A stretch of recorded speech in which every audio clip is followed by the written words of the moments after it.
Morning. I am Krista Paulson. I'm a certified hand therapist, physiotherapist, and for reference, there are about 800 to 900 physiotherapists in Manitoba, but there are only 11 certified hand therapists. So I'm not going to be surprised if some people in your audience have never heard of a CHT. So a certified hand therapist is a specialty physiotherapist or occupational therapist, and it's a specialty that we do on top of physiotherapy after we've had some years of experience. So my clinic is called eCity Physiotherapy, and we only treat from the hand to the shoulder. So what education is required to be a certified hand therapist, and how long would the program be? Sure. So certified hand therapist is an international designation that started in the United States about 40 years ago. And what's interesting about being a CHT, certified hand therapist, is that you can be either a physiotherapist or an occupational therapist. It doesn't matter which one you are. And then you have to have a certain number of years of experience. When I went through, it was 5 years. Now I believe it's 3, but once you take the certified hand therapist exam, you become a CHT, and they say it kind of doesn't matter whether you're a PT or an OT, although, we do have the same title, but we do tend to practice just a little bit differently because our education is different. When I became a physiotherapist, it was a bachelor's degree program.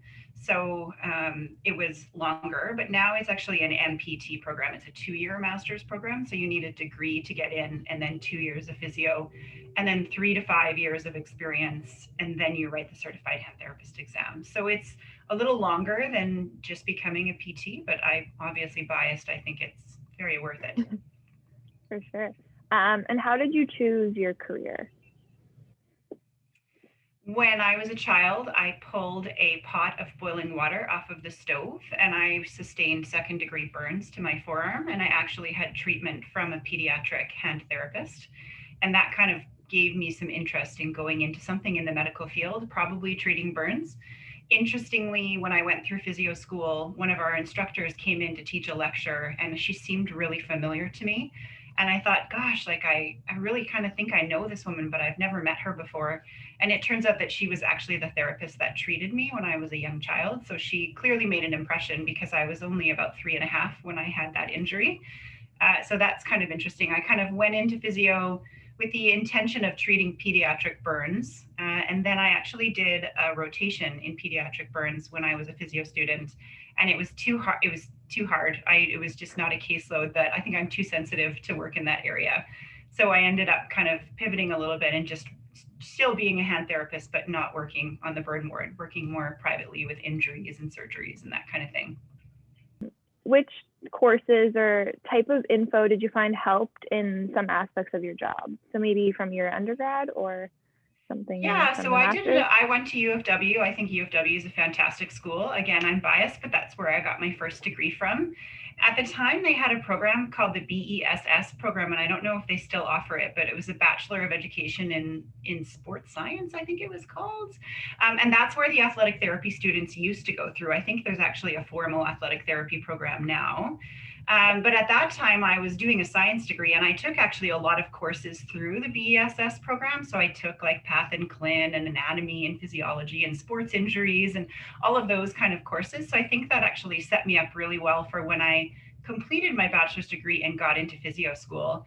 I found that I just had a little bit more of a stable base than the people that went straight into physio. Had lots of anatomy, lots of physiology, and even just a little bit of Path and Clin and sports injuries. My exposure was, I think, just that much better. So sometimes you can take courses within a faculty and not necessarily graduate from that faculty, but still take those skills with you when you go off into another program. At the time that I went through physio, you could get into the physio program with just 1 year of university. It was incredibly rare for people to do that because it's such a competitive program. But there were a couple of people in my class that had gotten in with just 1 year, whereas many of us already had a whole degree. I had a science degree getting in. And again, I think just having that base of knowledge from the courses that I had taken, and even just knowing how to study. You've probably found yourself, Brooklyn, every year that you're in university, you get a little bit better at studying, you get a bit more efficient at filtering through that huge volume of information. So I think it was helpful for me to have a degree before I got into physio, because the workload in undergrad was here and the workload in physio was there. Like, it's definitely a dramatic increase in the amount of work required. So it was good to have had a few years under my belt. Yeah, for sure. And how long did it take for you to find a job, I guess, as a physio or a certified hand therapist after your master's? Yeah, so one of the things that's great about completing a physio degree is that the job market has, the whole time that I've been practicing, the job market has been pretty darn good. So I had a job in physiotherapy before I even graduated from physio school. I started out working in the hospital, but in the hospital system, the caseload was assigned based on seniority. So it would have taken many years before I would have been able to do what I wanted to do in the hospital, which was to work with hands and, at the time, burns and surgeries. So I left and went into private practice within a couple of months of graduating. So I was a physiotherapist right away. And then I couldn't become a hand therapist right away because I needed 5 years of experience before I could take the exam. But you Right. also need that experience to be specifically in upper extremity. So at the time, I was working at a general practice. So only part of my caseload was upper extremity. It was only once I left and actually worked in a hand therapy clinic that I was able to get the hours required. It's not just 5 years, but a certain number of hours of contact hours. I wrote my hand therapy exam and it took me about 8 years. So 5 years of experience plus a couple of extra years to get the hours that I needed. And then about 8 years after grad, I became a certified hand therapist. And then we have to recertify every 5 years. So I have since recertified once as well. Okay. You kind of alluded to this at the beginning about getting the job right away, but would you know if your profession's currently in demand? Very much is in Physiotherapy or demand. Yeah, so I now co-own a practice. I own, as I mentioned before, East City Physiotherapy with my business partner. And there, when we sort of post jobs to hire people, you kind of have a look at what's available out there. And there are lots of jobs, particularly in the public healthcare system right now. I think COVID has probably helped that along, but there are certainly open jobs within the military, within the public system, and definitely within private practice. So it's not common that you hear of someone who is an unemployed physiotherapist. And I think that's reassuring because university is expensive, particularly the professional yeah. programs, and it's hard work, right? So you kind of, when you're in a program, want to know that there's going to be a job for you waiting at the end. So that's one thing that I think is really great. Yeah, that is great. What is a common misconception about your profession? I think a lot of people think that if you work in the public system, what you'll often see physiotherapists doing is walking with patients up and down hallways because our job is to get people out of bed and get them moving to prevent complications. So in the public system, I think that people think physios just walk people up and down hallways, but there's so much more to it than that. And then in the private system, I think people think that all we do is treat sports injuries, but people are often so surprised to learn what I do in my job. Yesterday, for example, I took some stitches out after somebody's surgery. I dressed and cleaned a couple of wounds. I got in touch with one of the surgeons because a patient looked like they were developing an infection. I made some splints out of thermoplastic. And I worked with people from age 6 all the way up to age 96. Like, we have a huge caseload, and I think people often don't realize how varied our practice can be. What do you wish you knew about your current job before you started? I wish I knew how much paperwork is involved in the job. I think a lot of us, just like athletic therapy or nursing or physiotherapy or occupational therapy, we go into these jobs because we want to help people and because we're outgoing and we enjoy talking to people, and that really is a good part of the job. But I don't think I realized how much documentation is required, how there's constantly a barrage from people needing insurance forms to be filled in or workplace forms. And it really does take away the time that you have with your patients because you have only a certain number of minutes in your appointment. And if you don't want to be spending 4 hours doing those forms after your shift when you'd like to kind of get home to your life, I wish I had realized how much paperwork was involved. I don't think it would change my choice, but I just don't think I quite had an appreciation for that. And I don't think they really shared that as well when we were in school. Yeah, for sure. I can imagine that would be something that they wouldn't necessarily concentrate on or let you know about beforehand. Sure. What is the best and worst part of your job? I think the best part of my job is the people. Like, I work with great therapists and great support staff, and I have great patients. And you may recognize this, but one of the things that I think is really special is when you have an opportunity to treat an entire family. It usually starts out where you kind of treat a guy and he had an injury, and then he's like, "Hey, do you want to have a look at my wife's wrist?" And so then you meet wife, and it's kind of interesting putting that connection. And then, maybe a few years later, one of their sons has an injury, or their daughter, and then before you know it, you kind of have the opportunity to know a whole family. And I think that's probably what family doctors find really neat about their job too. It's kind of an interesting aspect of the job. And I think the thing that I like about hand therapy in particular is that in the grand scheme of things, people get better pretty quickly, especially after surgery. It's pretty noticeable. I mean, some surgeries take longer, but that patient's trajectory is going to be upward, and it's kind of neat to go along on that journey with them. For sure, that's one of my favorite things. And I don't like when patients get re-injured more than one time or get new injuries, but it is neat to kind of see certain people. I have one patient, she was my very first patient when I graduated, and I still see her off and on over the years. And so, she was a high school student when I met her, and now she's married and has a career, and it's kind of neat seeing people go through that. And the worst, I would say, definitely is the paperwork, for sure. I don't think I realized how much that would be. And it's interesting, sometimes patients will ask for a workplace form to be completed, and it's 4 pages long, and it takes 30 to 40 minutes to complete that. And you have to charge for those forms because that's taking time away from your patients. And then people seem kind of unhappy. Well, what do you mean I have to pay for this form? It's just a form. Except it's not just a form. It's a form that it's a legal document that we are tied to.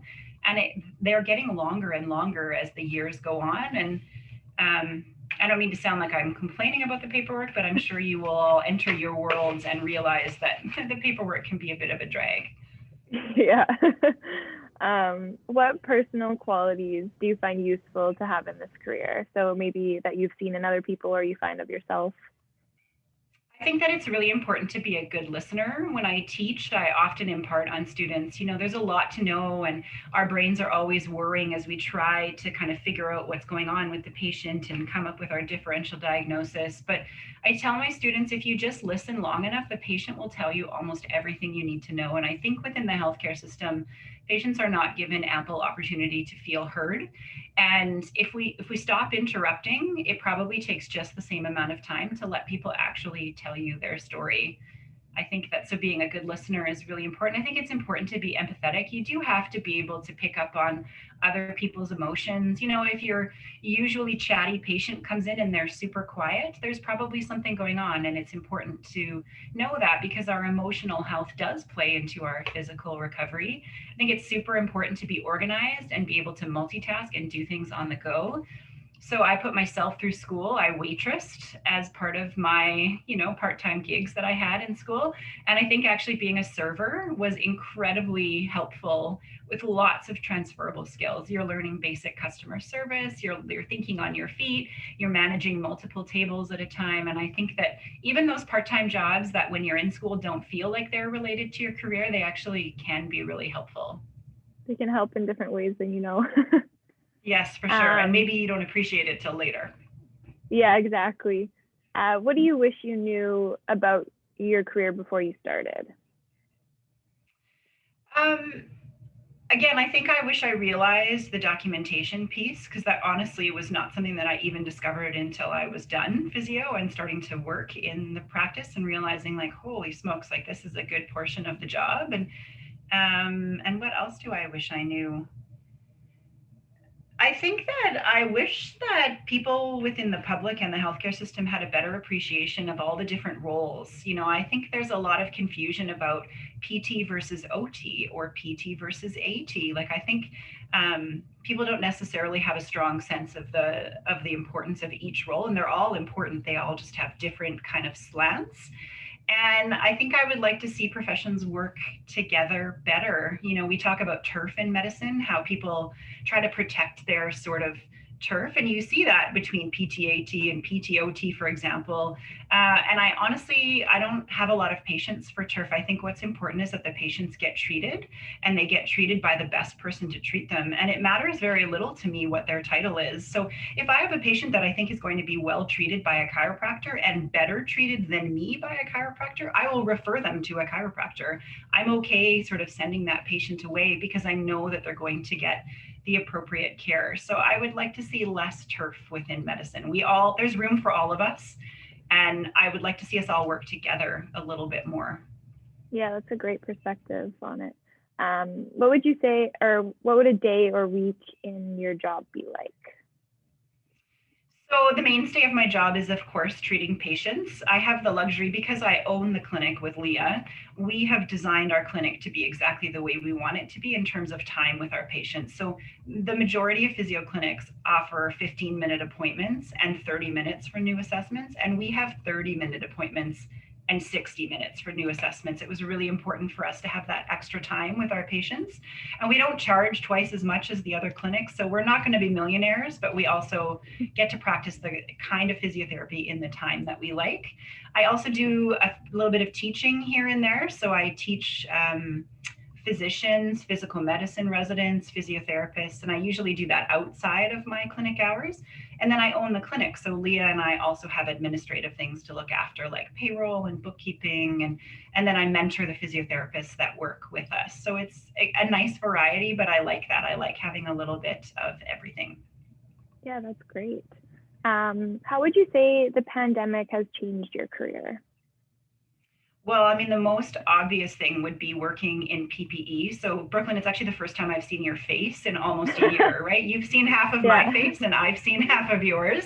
And admittedly, that took some getting used to. And the PPE requirements changed a few times in the last year. So, it can feel a little bit stifling. We have to wear a level 3 mask, and we're not allowed to wear glasses. They have to be safety glasses or face shields. And then we're wearing gloves at times that we didn't used to wear gloves. So working in PPE was the most obvious change. But the secondary change that I would say is, in general, patients require a little extra TLC in this last year. I think as a society, we're all having a hard time, us included, the professionals.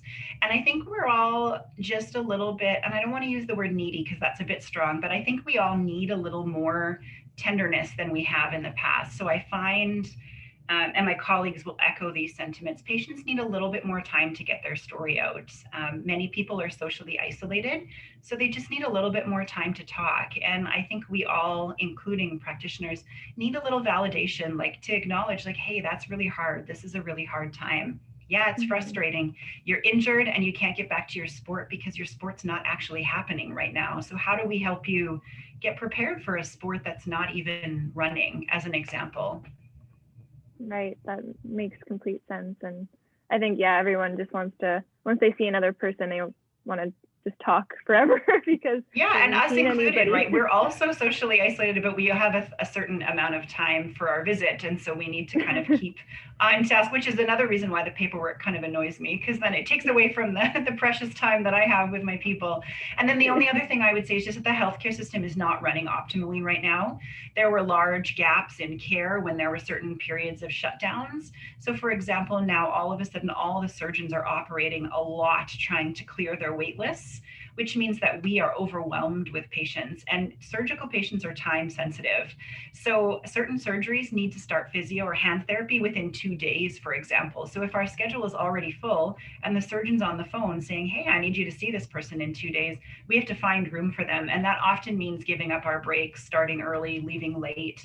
So then when I have longtime clients who call in to see me and they say, well, what do you mean I can't in to see Krista for 4 weeks? Well, that's because those surgical patients, they have to be prioritized. And so, I feel like I'm letting people down all the time because my schedule is so full, but that's just, it's the pandemic. Yeah, of course. And lastly, what advice would you give to someone wanting to work in the field? I would say just go for it. I think that if I could look back to the time that I was an undergrad and I was considering my career and people were telling me like, oh gosh, physio is so hard to get into. It's impossible to get into. Don't believe them. Like, sure, the GPA is really high to get into certain programs, but if you work hard, then you can get that GPA. Or if you're just on the edge of that GPA, you have no idea what the GPA cutoff is going to be that year. I mean, some years for physios, it's well above 4, and some years it's in the mid 3s. Like, it just completely depends on that year. And apply more than once. If you don't get in the first time, apply again. Take a year, work, earn some money, get some life experience, and just keep going for it. And then the other thing I would say is to just get some exposure to the field. And whether it's PT or AT or OT or chiro, whatever it is that you want to go into, volunteer at a clinic a couple times, or call a professional and say, can I job shadow you for a day? I think that when I was in my early 20s, I would not have had the guts to do that. But as a professional now, I can tell you that whenever someone calls and says, can I job shadow you or someone in your clinic for a day? I have never once said no. So I hope it doesn't mean I'm going to get 100 calls like that. But I think that if you put yourself out there a little bit, people want to help you if you show that you want to do something. So my best advice would be just to believe in yourself and go for it. I know that sounds really hokey, but when you're in your early 20s or whatever age you are when you're doing your undergrad, you don't necessarily believe in yourself in the same way as you do as you get some experience. And these degrees that you're doing now are stepping stones to other things. And sometimes you need to be the one to propel yourself up those steps. Well, thank you so much for your participation in this, Krista. I know a lot of students will appreciate hearing about this because, like you said, it's not very common. There's only 11 of you in Manitoba. So we really appreciate you taking the time to answer these questions and participate. Well, that's great. I was happy to help. And good luck to everyone, and hang in there. This pandemic will end and we will go back to sort of a different style of learning. I commend all of you for doing as much Zoom learning as you're doing. It's pretty impressive.